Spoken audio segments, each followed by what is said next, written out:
uma sequência falando sobre os sacramentos. Há uma necessidade por conta da preparação da turma para o batismo, da classe de catecúmenos. E quando chegamos a esse ponto, né, nós saímos da sala de catecúmenos e trouxemos para a igreja um ensino sobre o batismo e sobre a Santa Ceia. Nós já estamos nessa jornada aí há uns 2 meses. E hoje nós chegamos ao ápice, né? A conclusão sobre o estudo da Santa Ceia, sobre a frequência da Santa Ceia. Nós já vimos as bases da ceia, né? A instituição, quem instituiu, por que instituiu. Nós nos remetemos ao Antigo Testamento para ver de onde começou tudo isso, né? Lá na Páscoa.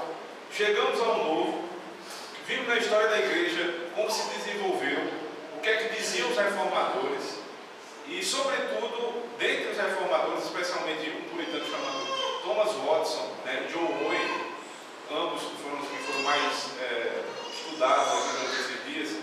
Thomas Watson diz uma coisa sobre a ceia que é assim, extremamente interessante, traz um impacto grande sobre esse sacramento. A ceia do Senhor, ela tem uma grande diferença em relação à pregação. E Watson disse que a pregação é como se fosse uma trombeta onde Cristo é proclamado. Então ele é proclamado aos 4 cantos por meio da fala.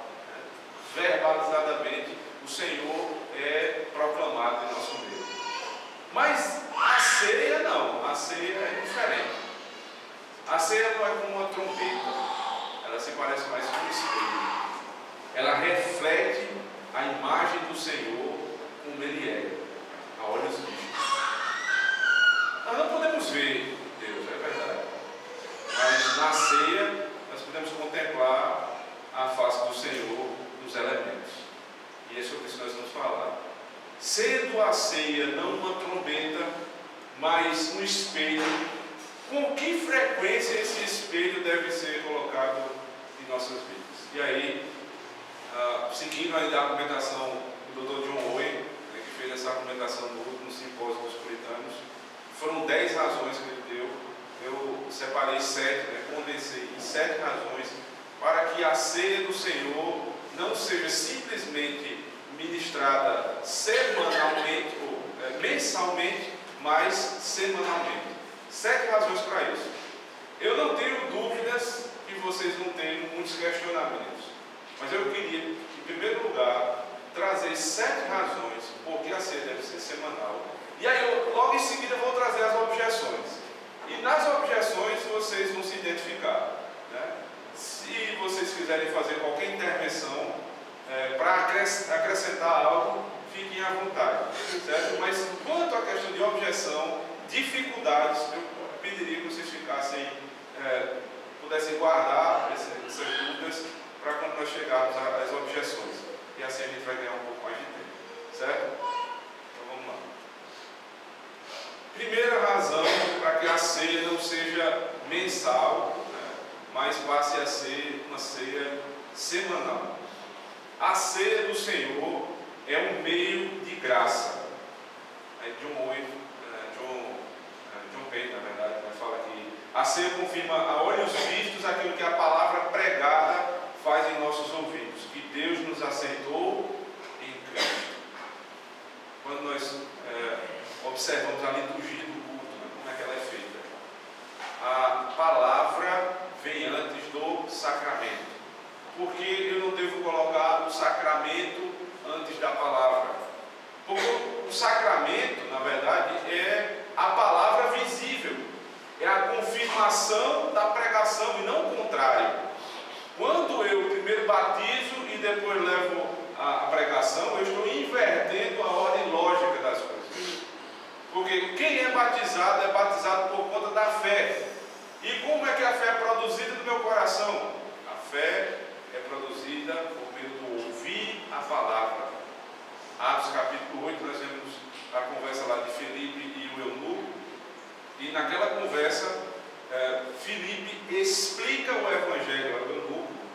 E quando ele crê, né, ou seja, depois da palavra ser pregada, imediatamente o eunuco diz: por que eu não posso ser batizado?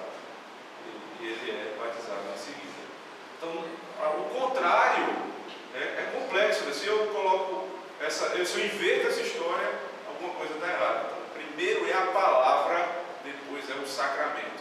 E o sacramento é dito como que um meio de graça. Quais seriam os meios de graça identificados pela Igreja do Senhor Jesus Cristo? Pregação. O que mais? Eu disse que não é só para objeções, mas acresce.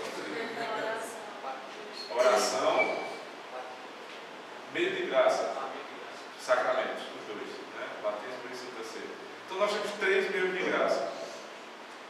Como é que eu devo exercitar o meio de graça? Eu lhe pergunto, um meio de graça deve ser exercitado uma vez por mês? Sim ou não? Você deve orar quantas vezes? De 30 em 30 dias, é isso? Espere bem, depois eu ver como é que vai ficar fraco. Você deve ouvir a pregação 6 meses, está bom, para que isso fique bem vivo na nossa mente. Não. O meio de graça, ele é ordinário, ou seja, ele tem que ser sempre que possível. A oração é possível quantas vezes por semana? Todo dia. Mas o sacramento? O sacramento é possível todo dia? Por que não? Porque tem que ser no culto público. Quando é que o Senhor nos convoca ao culto público? Domingo. Então, pela convocação, pelo aspecto que traz a natureza do sacramento, eu devo ter um sacramento sendo realizado todo dia do Senhor. Aí a pergunta é, e o batismo, pastor? Como é que a gente vai fazer? Olha, se tiver gente para batizar todo domingo, eu não faço questão. Né? Semana passada nós batizamos aqui Rebeca com 8 dias de nascida, né? Parece que o pai parece um judeu, gosta de olhar para ele. Não é doutrina da igreja, mas eles fizeram, a gente batiza. Se tivesse um por domingo, pode ter certeza, nós iríamos batizar todo domingo. Mas não tem, então a gente vai batizar dentro da conveniência. É um meio de graça. Eu sou exercitado na fé por meio dessa graça que o Senhor me deu, então eu não vou negar que eu preciso ser exercitado na fé com maior frequência. Então, não só isso, veja, a segunda argumentação é: Deus nos proíbe de fazermos imagens para adoração, pois Ele sabe da nossa tendência à idolatria e a nossa fragilidade em crer naquilo que vemos. É muito fácil a gente fazer um culto idólatra, né? Então a gente começa a colocar imagem, não só isso, você começa a encenar aquilo que deveria ser pregado. Você pega uma pregação e transforma em quê? Em teatro. Você traz uma peça para o culto. E aí você vai encenar.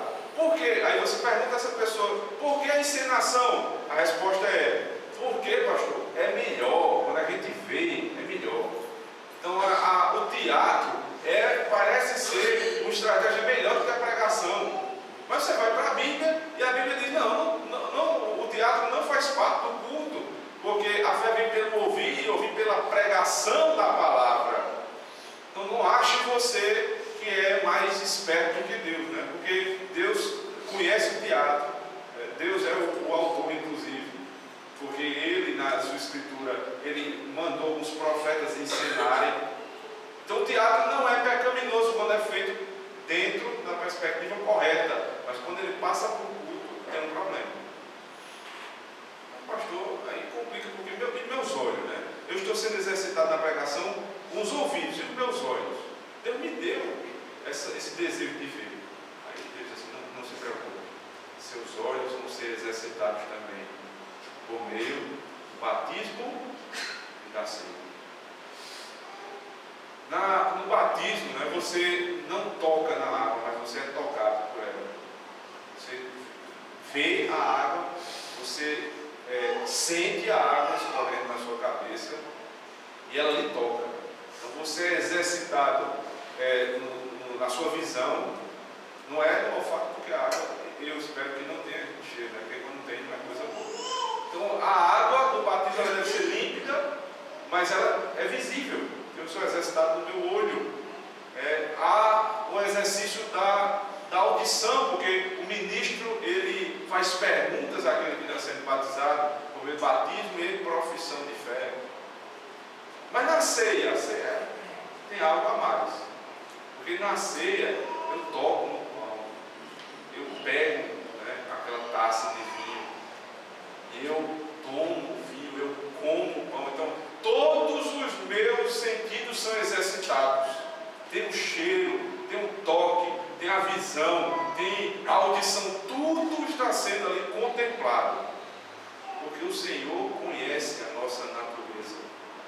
E Ele sabe que a nossa natureza é tendenciosa à idolatria. Ela ama a encenação, mas a tendência é que nós façamos algo de maneira idólatra. Então Ele institui a maneira correta de encenar algo no culto, por meio do batismo e por meio da ceia do Senhor.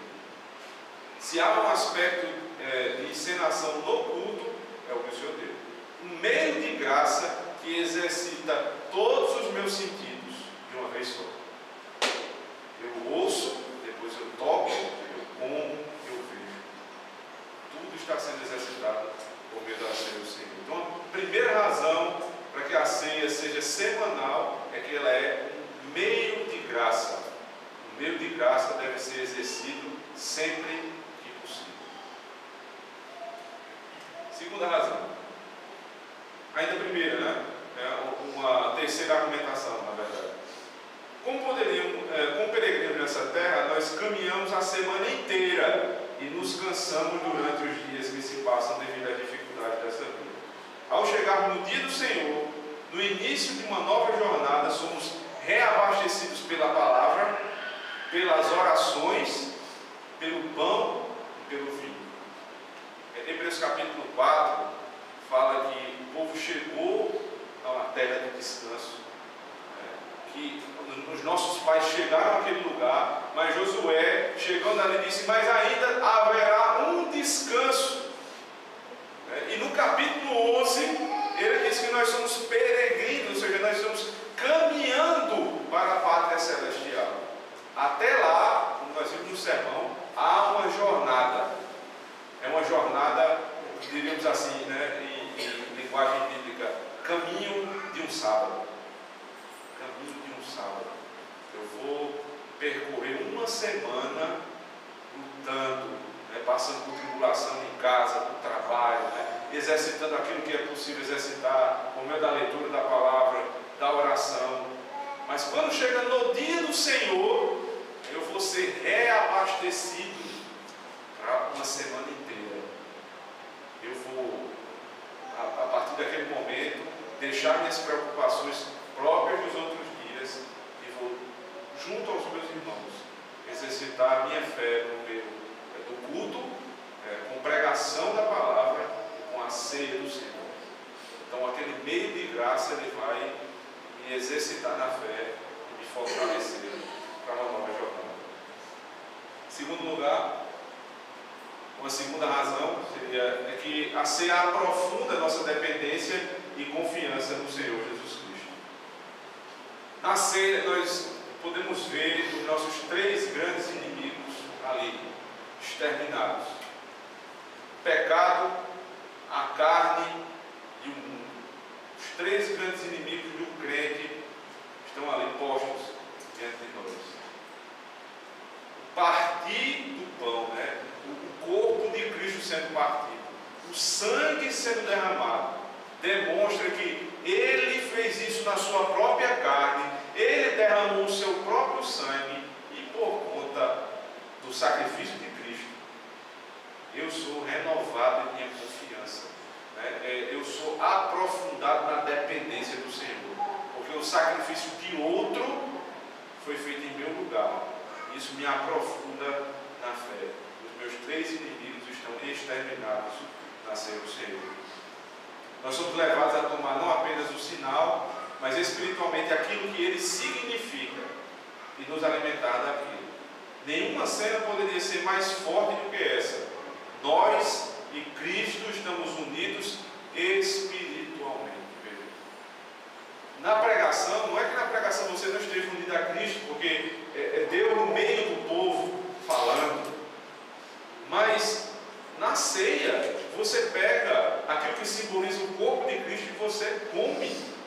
e você bebe o sangue. Né? Então aquilo lhe exercita na fé. O elemento me eleva àquilo que ele significa. A sombra me leva à realidade. Isso é de uma profundidade absurdamente inconcebível pela mente humana. Eu estou unido a Cristo. Eu estou sendo aprofundado na fé. Exercita o meio de graça e me aprofunda na fé. São pelo menos duas primeiras razões. Em seguida, a terceira razão seria: Cristo aumentará em nós a certeza, o desejo pela obediência e gratidão pela sua obra. Já ouvi testemunhos de algumas pessoas, né? Pastor, na semana da ceia, eu me entrego todo. Então, a minha negligência de outras semanas, na semana da ceia, eu tento, ter cuidado, pastor. Eu oro mais, eu me preparo mais, né? Eu tento deixar os meus pecados. É assim? Então vou fazer o seguinte: todo domingo agora vai ter ceia, para que toda semana você tenha esse temor para se achegar ao Senhor. Na verdade, irmão, nós deveríamos ter esse temor, né, sempre. Deveríamos ter esse temor porque nós vivemos coram Deo, ou seja, nós vivemos diante do Senhor todos os dias. Não há por que achar que no momento do culto você está diante de Deus. Todos os momentos nós estamos. Mas é fato que quanto mais se aproxima o dia do Senhor, mais temor é gerado no nosso coração. O símbolo de fé da nossa igreja, ele interpreta pecados de maior gravidade e pecados de menor gravidade. Isso relativo à consequência, né? De fato, todos os pecados levam ao inferno, mas a gravidade, a consequência é maior, dependendo da circunstância. Existem atenuantes e agravantes.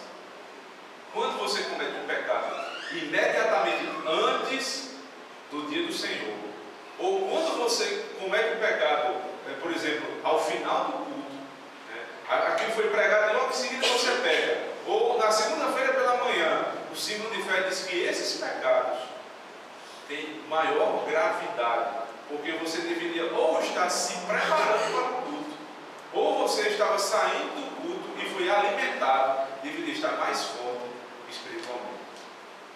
Quando nós temos a ceia do Senhor, você está se chegando à mesa e não pode se chegar de maneira indigna, você deve se preservar. Ou então você acabou de sair da ceia, você está alimentado pela palavra e pelo sacramento. Como é que você ainda cai com tanta facilidade? Então ela aprofunda e ela aumenta o nosso temor e o desejo de obediência ao Senhor. Uma quarta razão ainda: o que é que nos diferencia do mundo? Eu acho que seria uma pergunta válida para essa argumentação, esse argumento especificamente. Quando você olha para a igreja e para o mundo, algumas coisas nos diferenciam, né? Alguns dizem que é a vida, mas nós temos aí exemplos de ateus que vivem uma vida moral muito boa. Então, é uma diferenciação, sem dúvidas, mas não é a única, nem a decisiva. Você vê pessoas que praticam religiões pagãs e têm uma vida moral também boa. Então, é uma diferenciação na vida moral, mas não é a única. O que é que de fato me diferencia do mundo? Essa semana eu tive conversando com o presbítero Luciano, o presbítero Denilson e o diácono Diogo, sobre a diferenciação, né, da nós e o mundo. E uma das coisas que fica claras, né, quando a gente vê o mundo e a igreja, é no domingo. O que é que faz alguém no domingo, quando é ímpio ou quando não é um cristão reformado, tenha já na sua mente o dia do Senhor como nos é ensinado? Faz o que dá na cabeça. É o dia da família, por exemplo. Então ele acorda a hora que quer, se der ele vai para a igreja, se não der também não vai, se for crente. E ele vai seguindo a vida assim. Então, passando no barco da criança agora, meio-dia, você vê como é que está. Está lotado, né? Não tem praia, mas na orla do Assunto Velho, está lotado agora.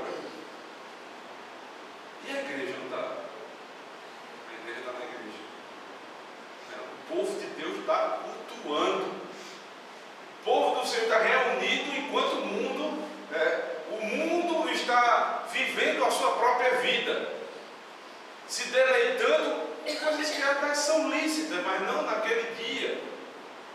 E a igreja reunida, o povo de Deus na casa do Senhor. Aí saímos daqui, meio-dia, pouco mais de meio-dia, depende da animação do pastor, né? Não estica mais. Meio-dia por ali, a gente vai almoçar e os ímpios estão lá nos seus restaurantes, passando 2 horas, 3 horas, 4 horas, porque o resto do dia vai ser dormindo ou assistindo televisão. Mas nós não. Vamos para casa, nos preparar, porque à noite nós temos um encontro marcado com o Senhor novamente. Não pode perder o encontro, porque eu não vou deixar Deus esperando. Eu não deixo um amigo meu esperando, vou deixar o Senhor. Veja a consciência do que é o culto. Isso diferencia o mundo da igreja. Mas há uma diferença, irmãos, que suplanta todas as outras. E é justamente em relação à ceia. Na pregação e no culto, na realidade, só quem cultua são os filhos da aliança. Né? Vocês já viram isso algumas vezes aqui. O culto é privativo aos filhos da aliança, porque só aqueles que foram salvos cultuam. Mas, em determinado ponto do culto, essa diferenciação fica mais clara. Hoje à noite vocês vão ver, mesa posta aqui, pão e vinho. Até aquele momento ali, muitas pessoas se envolvem na igreja, ouvem, né, até gostam, mas não se achegam à mesa. E aí o presbítero vai entregando aqueles que são filhos do pacto. Igreja e mundo se dissipam. Né? Luz e trevas. O anjo do Senhor separa luz e trevas. Só quem se assenta à mesa aqui é quem vai se assentar no céu. Isso não quer dizer, por outro lado, que todos que se assentam a essa mesa são salvos, porque o que faz alguém se achegar a essa mesa é o fato dele ser filho da aliança no aspecto visível. É aquilo que a igreja pode ver de alguém. Ela batiza por conta do testemunho da fé, não por conta da comprovação da fé, porque o conceito não tem como comprovar a fé de ninguém. Então,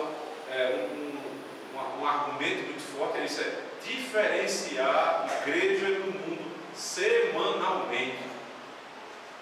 O ímpio vai ficar cada vez mais constrangido de ficar em nosso meio, porque toda vez é apartado. O crente, que é crente, mas que não faz parte da mesa, ele vai ficar cada vez mais constrangido a confirmar sua fé por meio do batismo e chegar à Santa Ceia, porque aquilo faz mal ao coração dele. É constrangedor não poder se sentar à mesa do Senhor. Semanalmente eu estou sendo exercitado, minha fé aprofundada, minha dependência cada vez maior, e a diferenciação entre mundo e igreja todas as semanas vai ser realizada. Quinto lugar,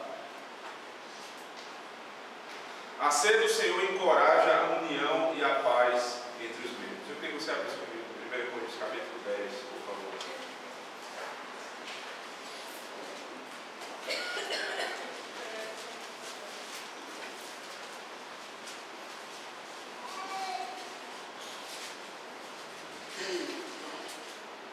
Eu queria pedir que o presbítero Luciano lesse, por favor, o versículo 17.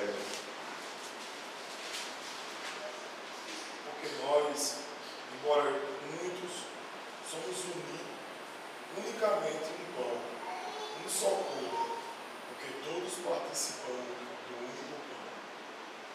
Veja, a argumentação de Paulo é: nós, embora sejamos muitos, aqui nem tanto, né? Nessa igreja nem tantos, 60 e poucas pessoas. Embora sejamos 60 e pouco, no nosso caso local, nós somos um. Quando alguém pergunta onde você congrega, você diz: eu sou da igreja presbiteriana do Alto Branco. pensam muito assim, mas eu sou daquela igreja, eu sou membro daquela igreja. Eu sou membro de um. Há uma diversidade, dentro da diversidade, uma unidade. Ou seja, eu sou um em meio a muitos. Mas quando eu estou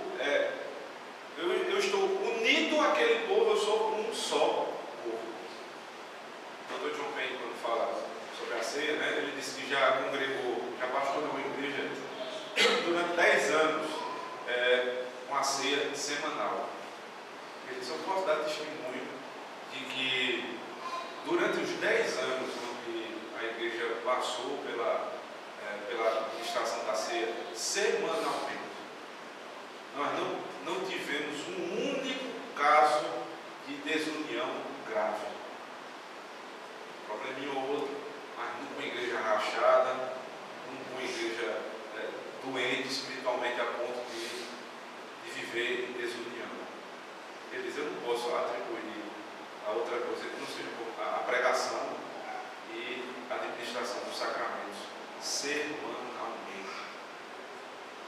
Irmãos, isso devia ser algo tão fixo na nossa mente. O fato de que nós somos um. Ninguém aqui é igual ao outro, mas no final das contas nós somos um só. Então, se eu sou um, eu não posso querer fazer mal ao meu irmão, porque ele e eu somos um. Quando eu faço mal a um membro do corpo de Cristo, eu estou fazendo mal a quem? A mim mesmo. Eu faço mal a mim mesmo, porque eu e ele somos um. Quando esse exercício por meio da ceia é visível, todos esperam uns pelos outros, todos comem juntos, todos bebem juntos, isso vai cada vez mais aprofundando na nossa mente a certeza de que nós somos um só corpo. Uma vez por semana, Deus nos dará o privilégio de sabermos que nós somos um. Sexto e penúltimo argumento. Seremos apresentados visivelmente ao julgamento e salvação de Deus em Cristo.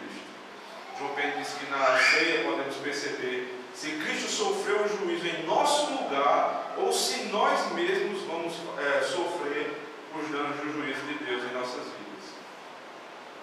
Aquela diferenciação que foi feita, né, de maneira externa, onde ímpios e crentes são separados, agora ela toma uma profundidade ainda maior. Não é só um constrangimento social, onde eu não posso participar de algo que todos fazem parte. Todo aquele povo faz parte, eu não posso participar. Não é só isso. A ceia tem dois aspectos, né?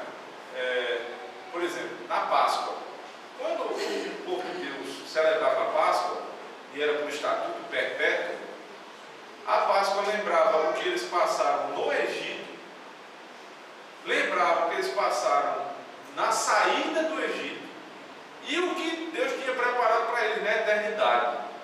Ele faz uma volta para o passado e me leva para o futuro. Tem esses dois sentidos. A ceia é exatamente igual. É o que Cristo fez por mim, aquilo que Ele fez na cruz e salvou, mas também a consumação. E na consumação, bênção e juízo estarão lado a lado. Na ceia, você vê bênção e juízo lado a lado. Tem um aspecto do juízo que não é para a perdição eterna, porque Paulo fala aos Coríntios, no capítulo 11, que muitos estão fracos e doentes, não há poucos os que dormem, porque tomam a ceia de maneira indigna. Vejam, esses não foram cortados de aliança. Eles estão sendo punidos, disciplinados por se achegarem à mesa de maneira indigna, mas são membros da aliança. O que deixa claro, na verdade, o juízo não é só esse aspecto que é interno, é muito mais. É aquilo que é eterno. Quando você toma aquele pão, né, em suas mãos, come, bebe o vinho, você está dizendo que alguém foi julgado em seu lugar. O ato de partir o pão pelo ministro Ele lembra que era o seu corpo que deveria ter sido partido e não foi o dele. O sangue que deveria ser derramado na cruz era o seu, mas foi o dele. Então, nesse momento em que eu me aproprio dos elementos, eu digo: Cristo foi sacrifício em meu lugar, sacrifício substitutivo. Mas quando eu não tomo uma ceia, eu sou sacrifício para mim mesmo. Eu estou dizendo no meu coração e publicamente que ninguém se sacrificou no meu lugar. E sendo verdadeira lei do Senhor, o salário do pecado é a morte. Ou morre você, ou morre um substituto. Se você não tem um substituto, você está em Adão. Deus só se relaciona com dois homens na história, Adão ou Cristo. Ou você está em Adão, ou você está em Cristo. Se você não tem um substituto, você está em Adão. Se você está em Cristo, pão e vinho lhe são dados em prova de que ele morreu no seu lugar. Então, esse exercício espiritual, semanal, fará diferenciação, mais uma vez, não apenas visível, mas também espiritual, que diz respeito ao juízo. Último dos argumentos: os eleitos experimentarão muito mais de Cristo. Né? Não é como o pessoal diz aí, né? O melhor de Deus está por vir. Não vai vir mais não, porque já veio. Né? O melhor de Deus é o quê? É Cristo. Então eu não posso esperar o melhor de Deus, porque Deus já deu o seu melhor, o filho dele. Mas há, de uma certa maneira, um fato que eu vou experimentar com mais clareza daquilo que é melhor de Deus, que já me foi dado. Porque nada é tão forte para os eleitos quanto ver diante dos seus olhos os elementos que elevam ao nosso Senhor. Dessa forma, os eleitos de Deus experimentarão semanalmente um aprofundamento da sua fé e uma certeza da companhia de Cristo em nossas vidas. A ceia semanal nos fará sermos alimentados com maior frequência pelos benefícios exclusivos aos eleitos no pacto da graça. Dr. John Payne, ele aqui tem experiência com isso, né? Eu não posso dar experiência com ceia semanal porque nunca tive.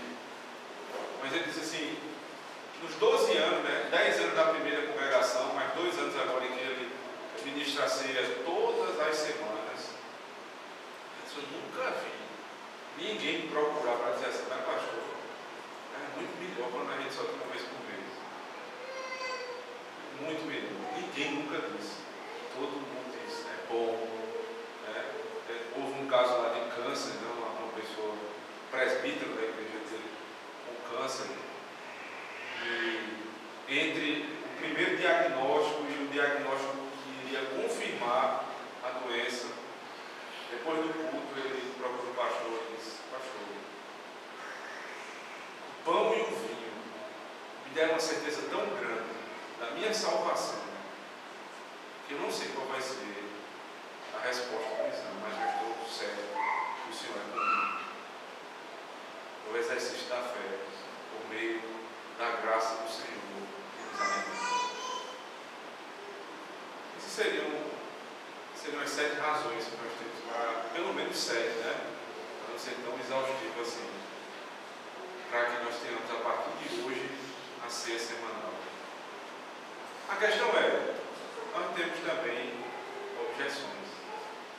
O mundo reformado, né, que às vezes posa como a unanimidade, né, um mundo homogêneo, todos pensam igual, isso não funciona.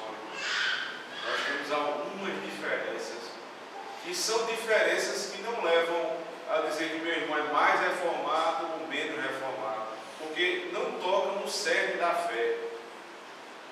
Por exemplo, nós temos irmãos que não congregam em igrejas reformadas e são crentes, porque eles ainda preservam aquilo que é próprio da nossa fé: justificação, adoção, a salvação por Cristo, uma série de doutrinas. Mas há um debate sobre a questão da ceia.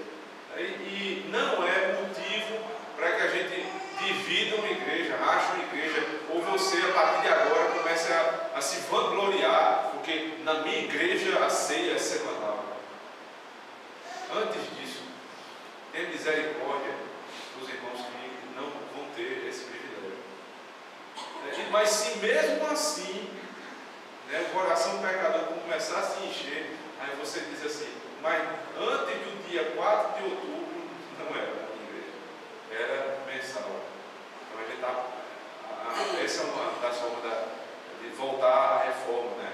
Igreja reformada, ninguém sabe. Sempre se reformando.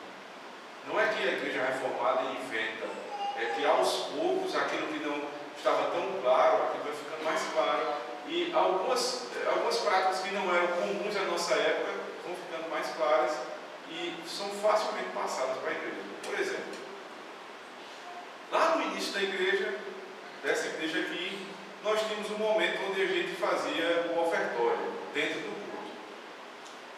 Mas era uma coisa que me incomodava, né? E que eu via que a confissão de fé não traz aquilo ali como, não tem um elemento de culto. E eu fiz um estudo com os futuros presbíteros na época, expliquei, eles também concordavam. E não só isso, né?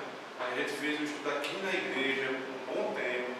Quando terminou, agora nós não temos, já faz mais de um ano, nós não temos ofertório novo.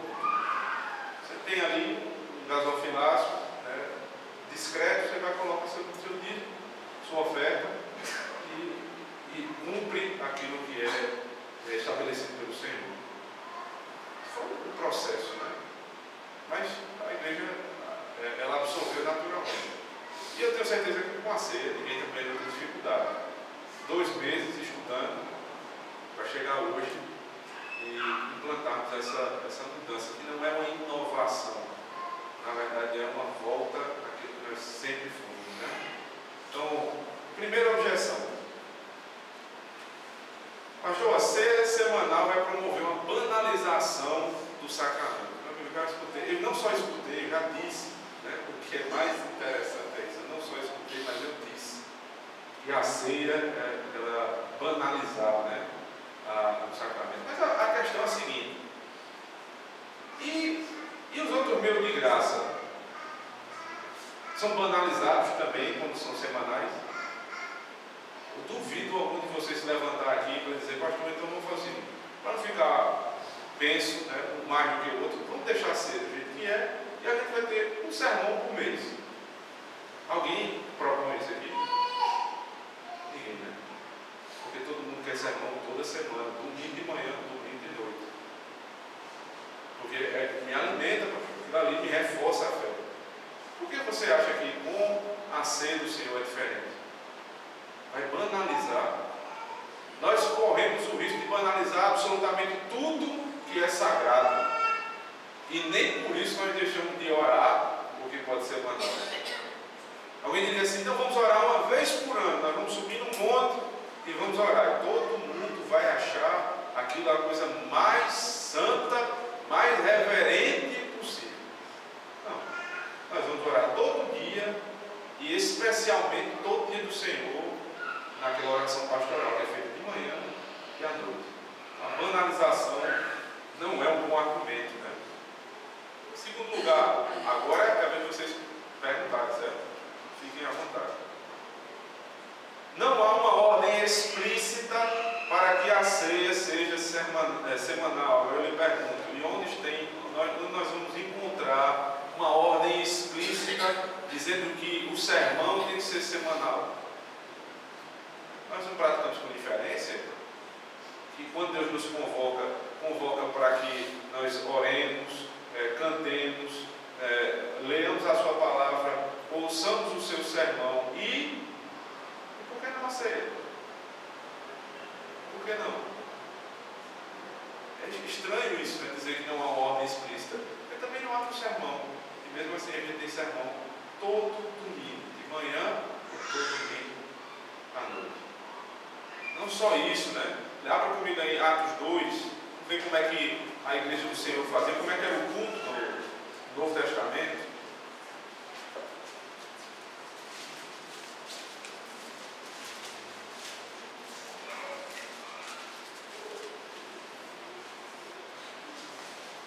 Presbítero Denilson, Atos 2, a partir do verso 42 até o 47. Perseveravam na doutrina dos apóstolos, na comunhão, no partir do pão e nas orações. Cada alma aprenderou, e muitos prodígios e sinais eram feitos por intermédio dos apóstolos. Todos os crentes estavam juntos e tinham tudo em comum. Tinham as suas propriedades e bens, distribuindo o produto entre todos, à medida que alguém tinha necessidade. Diariamente perseveravam no número do tempo, partiam o pão de casa em casa. Tomavam as suas refeições com alegria e sinceridade de coração, louvando a Deus e contando com a simpatia de todo o povo. Enquanto isso, acrescentavam o Senhor e a Deus que iam sendo salvos. E perseveravam na doutrina dos apóstolos, na comunhão, no partir do pão e nas orações. Eles viviam diariamente no templo, partiam pão de casa em casa, tomavam as suas refeições com alegria e singeleza de coração, louvando a Deus e contando com a simpatia do povo. E Deus ia acrescentando aqueles que iam sendo salvos. Como é que era o culto no Antigo Testamento? Eles tinham oração, eles tinham pregação e eles tinham ceia. O partir do pão todo dia lá embaixo não é mais o partir do pão da ceia, né? É a comunhão dos irmãos. Mas inicialmente ele falou sobre elementos de culto. E dentre esses elementos, o partir do pão, ou seja, a ceia do Senhor. Se há alguma dificuldade bíblica com isso, alguma resposta bíblica para a ceia semanal, nós temos um texto aqui que nos dá grande imagem para pensar dessa forma. Né? Terceira objeção. Mas isso aí não é costume reformado, não. Isso aí é coisa de católico romano. Eles que têm a Eucaristia, toda missa que é celebrada. Nunca leu os escritos de Calvino, então, né?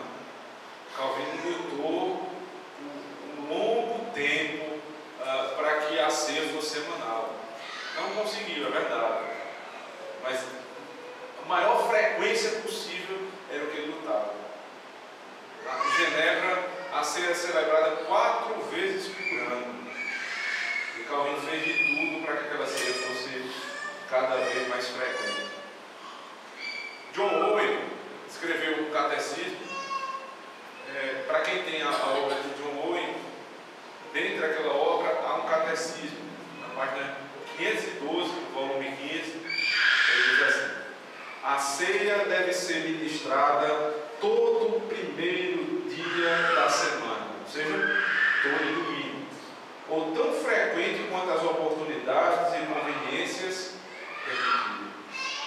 Uma pergunta: qual a oportunidade e conveniência que nós temos? Quantas vezes nós teríamos por semana? Oi? Todo domingo. Há alguma coisa que impeça? Oi? Só o tamanho da igreja. A igreja com 1.000 membros, 5.000 membros, só que isso não é impossível. Ela tem, por exemplo, eu vou dar um número maior. Ela tem 40 mil membros, como na igreja da Coreia. Tem 1.200 presbíteros. Parece que não é. É proporcional, né? É proporcional. E aí você não vai ver o gasto com pão e vinho, vai ser um absurdo, pastor. Mas são 40 mil arrecadados. Então, esse argumento é mais difícil. Eu concordo com o Vitor, vai ser muito mais complicado. Mas não é impossível. Se tem um culto por mês, porque não pode ter todo. Eu acho que numa igreja dessa, uma coisa que presbíteros também é significativo. Foi o que eu falei, 1.200 presbíteros essa igreja também. A reunião conciliar, né, eu já ouvi um pastor amigo que foi para lá, eles têm, você imagina o Congresso Nacional tem 500 e poucos deputados, não é isso? 512, 540 deputados, não lembro exatamente. Mas não é um salão enorme, eu fico deputados ali, outra igreja tem exatamente um salão daquele, com painel para votação, é acomodado a outra Por que a igreja. gente divide em igrejas menores? Hã? Por que a gente não divide em igrejas menores? Aí é outro departamento. Porque eles não dividem em igrejas menores, né? É porque ele provavelmente acha que não deve ter isso. Eles têm lá restaurantes dentro da igreja, você tem vários cultos por domingo, você pega um culto, você pega o outro, você almoça lá, faz tudo lá. Né? Então, até não tem problema não, né? Mas uma igreja com 40 mil membros, eu não sei como é que é pastoreada, realmente é complicado. Quarta objeção. As pessoas se tornarão muito místicas, pastor, e mais dependentes ainda do meio externo de graça. A gente faz isso com tudo. A gente é místico com qualquer coisinha, né? Um violão desse aqui, para muita gente, é místico, viu? O cara está tocando aqui o salmo.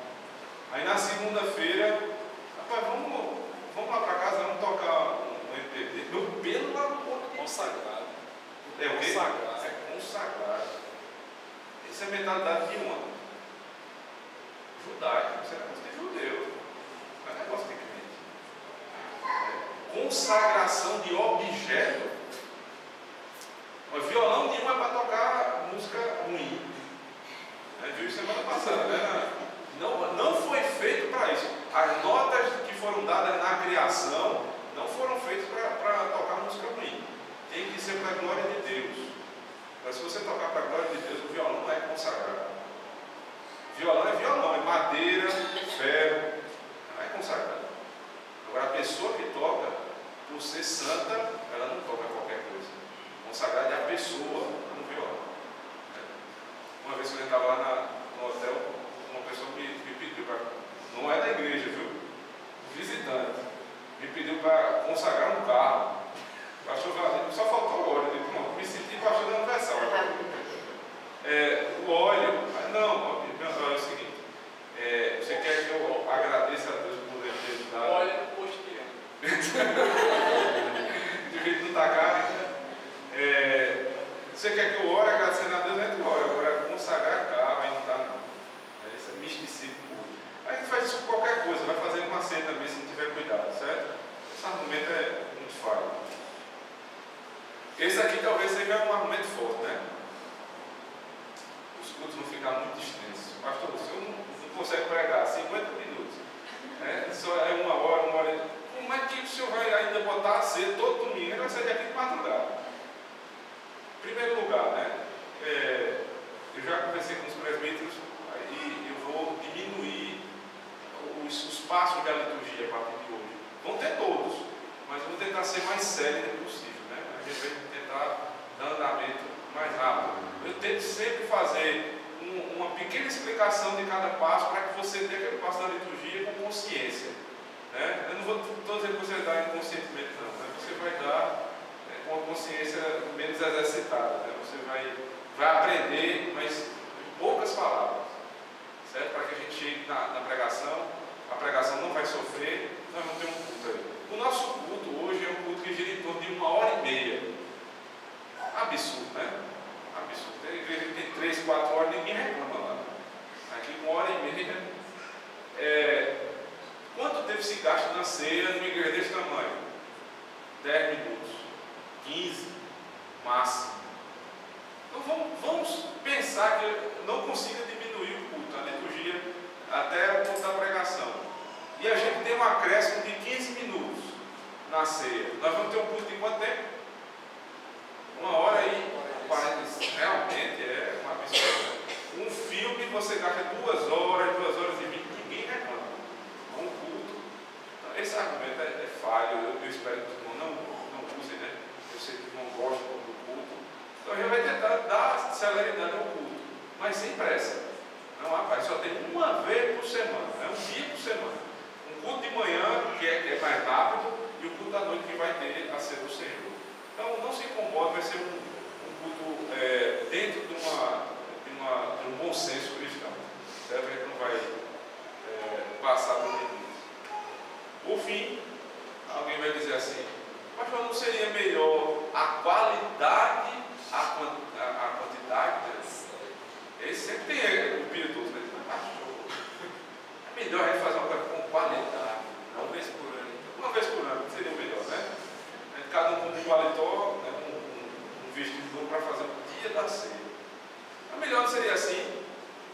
qualidade e quantidade?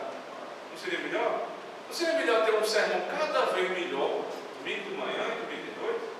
Não seria melhor minha oração melhorar todo domingo de manhã e todo domingo de noite? Né? Porque isso melhoraria também durante a semana. Então, todos esses argumentos que são mais populares caem por terra quando você para um minuto para pensar em cada um deles. Agora, se vocês tiverem outros, eu estou à disposição para a gente tirar alguma dúvida. Né? Ninguém cala-se agora, fale agora, cala-se para sempre. Não há nenhum questionamento.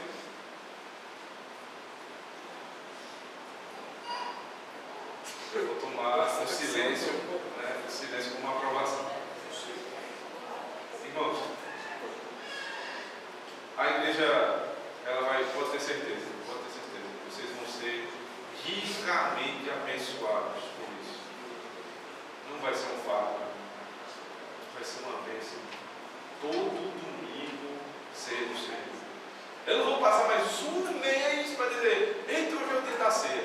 Não, todo domingo você vai se achegar à mesa de Cristo e vai ser alimentado com pão pelo vinho. Certo?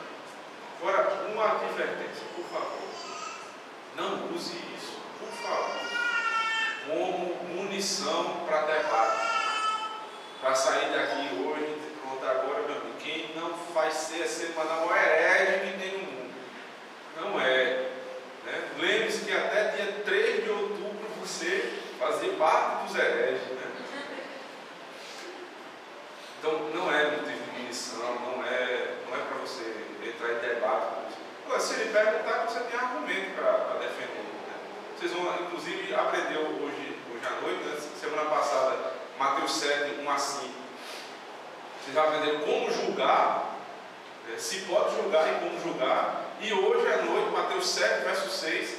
Se vocês julgarem, exortarem alguém, e aquela pessoa não ouvir, o que fazer com aquela pessoa que é um causa, né? Aquela pessoa que ela se firma no erro, uma pessoa que não se dobra. Como eu vou lidar com esse tipo de gente? Não é para ficar debatendo toda hora. Você não vê como é que se dá, como é que lidar com esse tipo de situação. Então, a partir de hoje, à noite, para a glória de Deus, não para a glória do homem, não para debate, não para julgar os irmãos, porque não há necessidade disso. Vocês vão ter a oportunidade, todos nós vamos ter, de ceiarmos uma vez por semana. E vamos orar para que ter a oportunidade de lidar com outras igrejas que também façam o mesmo, e que outras igrejas presbiterianas, principalmente, né, elas possam voltar às suas origens, tendo ceia semanal. Lembrando-se dos nossos reformados que sempre defenderam esse tópico, né, da nossa fé, mas sempre com respeito àqueles que pensam de maneira diferente. Então, Deus abençoe a todos, abençoe nossos visitantes, espero revê-los.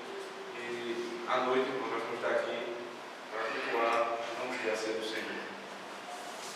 Agora, antes de sair, né, eu queria pedir ao presbítero se tivesse aqui fazer uma oração e pedir aos irmãos que vão ser recebidos, né?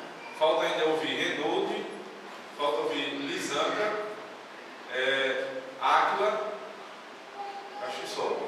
Isso. E, sim, Raquel e Hugo. A gente vai tentar ser. Nilton já foi. Né? Ele ficou com a recuperação, né? Então a gente vai chamar um por um, a gente vai tentar ser o mais rápido possível para liberar vocês, certo? O presbítero Denilson, convida a igreja a ficar de pé, nós vamos orar ao Senhor.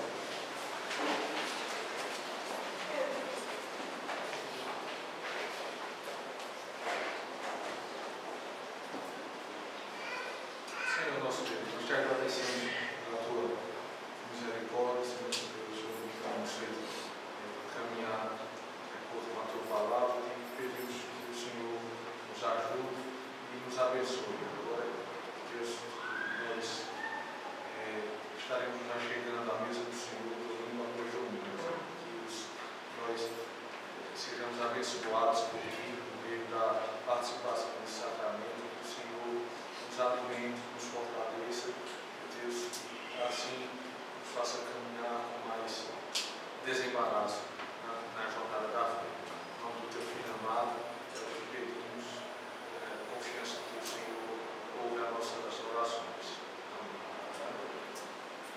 Irmãos, se alguém quiser um material sobre as 7 razões e as 7